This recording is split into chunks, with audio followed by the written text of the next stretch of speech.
లలితాలో నగలు కొనండి, ఎక్కువ డబ్బులు ఆదా చేయండి. కేటీఆర్ కు నాయకత్వ లక్షణాలు లేకే నేతలు దూరం అవుతున్నారని కడియం శ్రీహరి హాట్ కామెంట్స్ చేశారు.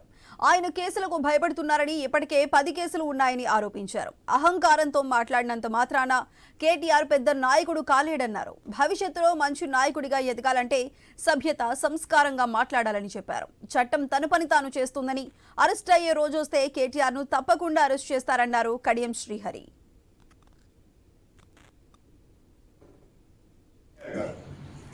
కడియం శ్రీహరికి దమ్ముంటే రాజీనామా చేయాలి. కడియం శ్రీహరికి దమ్ముంటే, నీతి ఉంటే, విలువలు ఉంటే ప్రజాక్షేత్రంలోకి రావాలని చెప్పి కేటీ రామారావు గారు. కడియం శ్రీహరి దమ్మున్న నాయకుడు.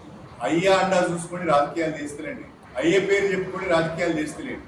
అసలు కేసీఆర్ లేకపోతే నిన్నటి నీ ఐడెంటిటీ ఏంటి? కడియం శ్రీహరి అలా రాలే, అయ్యే పేరు చెప్పుకొని రాలే, కుటుంబం పేరు చెప్పుకొని రాలే.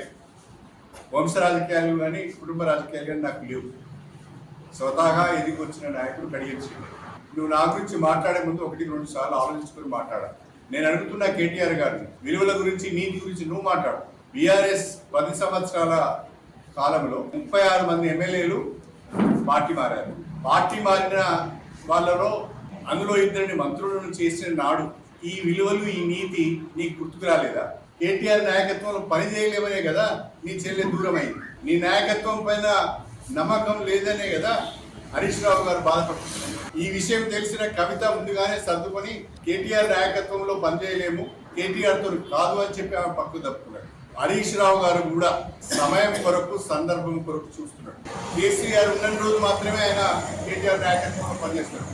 తర్వాత ఆయన దారి ఆయన చూసుకుంటాడు. ఆ తర్వాత